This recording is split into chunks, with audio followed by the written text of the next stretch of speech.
Hello everyone. This is a energy report for Scorpio season.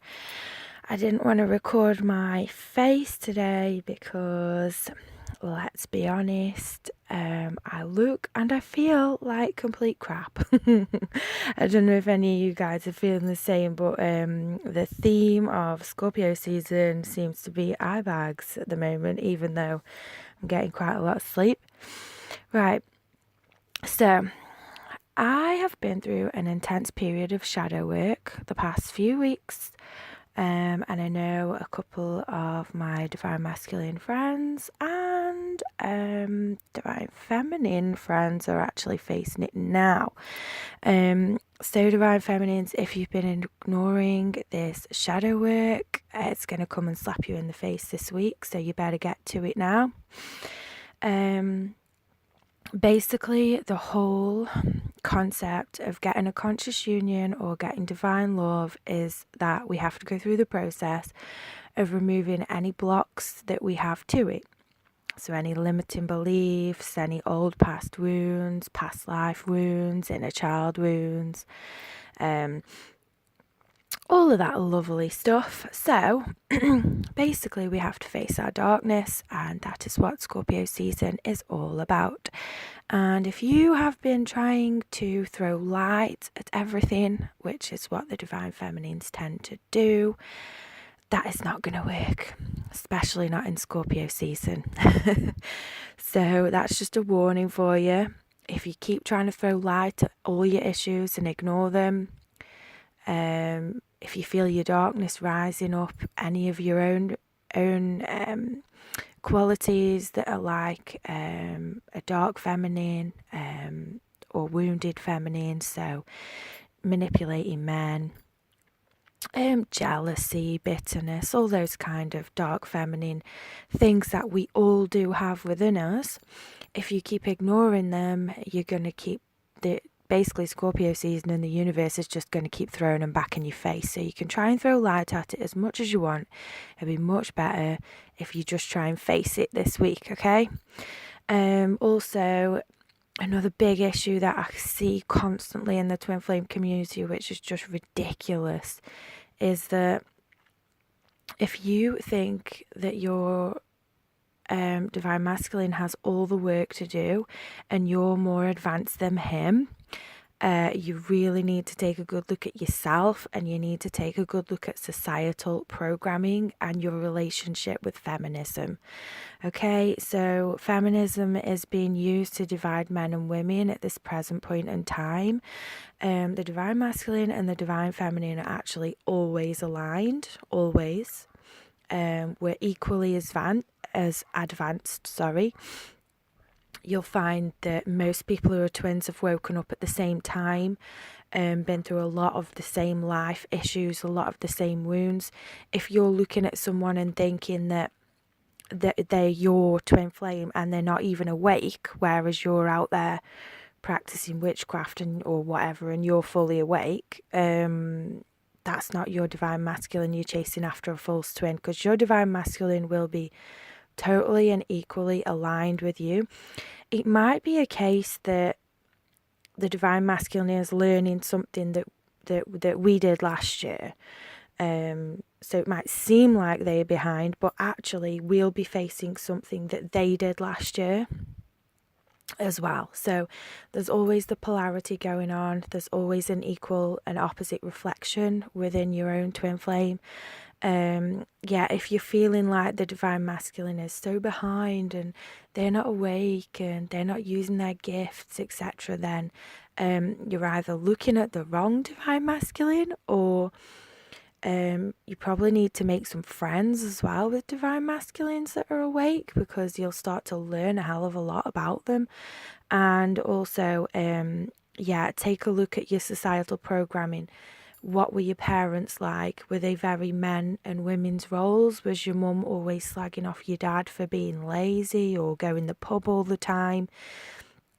It's ingrained in society that men are useless or not as advanced as women, or, men try and control us with, all this is absolute crap. You really need to look at your own societal programming, because we're supposed to be awake. So if you really believe in that, the divine feminine is a hell of a lot more advanced than the divine masculine, then you're actually not looking at the qualities, because we're not supposed to be the same, okay? They've got their own talents and things, and we've got our own talents. We're not supposed to be the same. I'm a past life healer. I've got gifts. My divine masculine will have his own gifts. It's not something, we're not supposed to be exactly the same. We're supposed to be complementary, okay? That's the whole idea of twin flames. So, they've never been behind. If you think they're behind, then you're with a false twin. And I was in that situation for 3 years also, so I do know what I'm talking about. Next issue. The divine masculine awakening is always more focused in shadow work and actually facing the darkness, okay? So a lot of the divine masculines have woken up through realization that the Illuminati is real, that there's Satanists and people ruling the country, and reptilian theories, all those kind of things, and politics, being corrupt. All those kind of things will lead the divine masculine into an awakening, whereas with the divine feminine, quite often we are more led to awakening through the light. So we'll have a very spiritual experience. We'll have an experience with God, something like that. Or something shocking will happen to us that will make us start to question life after death. That was me. My awakening was largely triggered by bereavements, which then made me explore life after death, which led me to my gifts of the things that I do now, which is past life healing and healing people through hypnosis and contacting the higher selves, and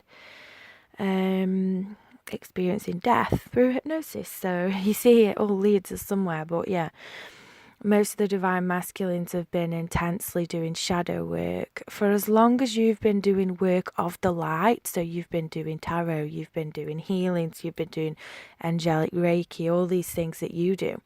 For as long as you've been exploring all that stuff, they've been exploring the dark stuff.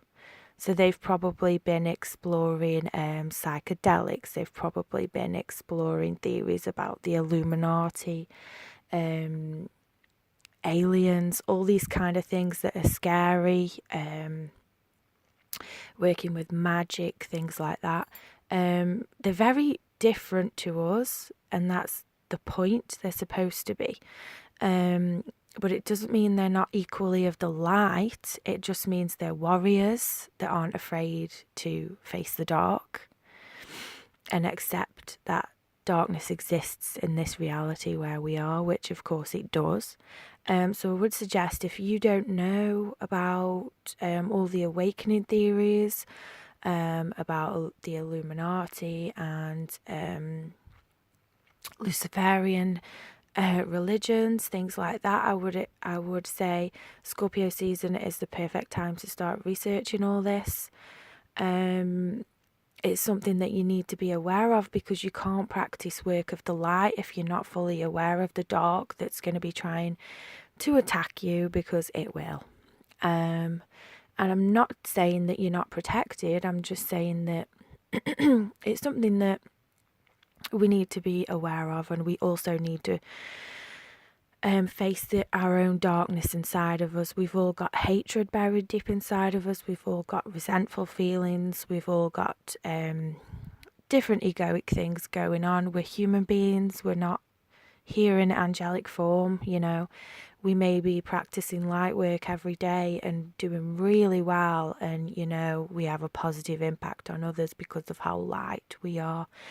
We still need to do that healing work, and we still need to address our own darkness. So Scorpio season's going to totally bring that up. I've spent the last couple of weeks facing my own part of myself that is the wounded feminine.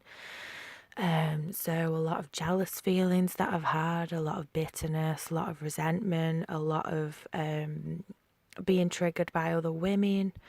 Women in society are generally pit against each other, and that is used to control us, and belittle us really, and keep us in a state of conflict, not in a state of empowerment.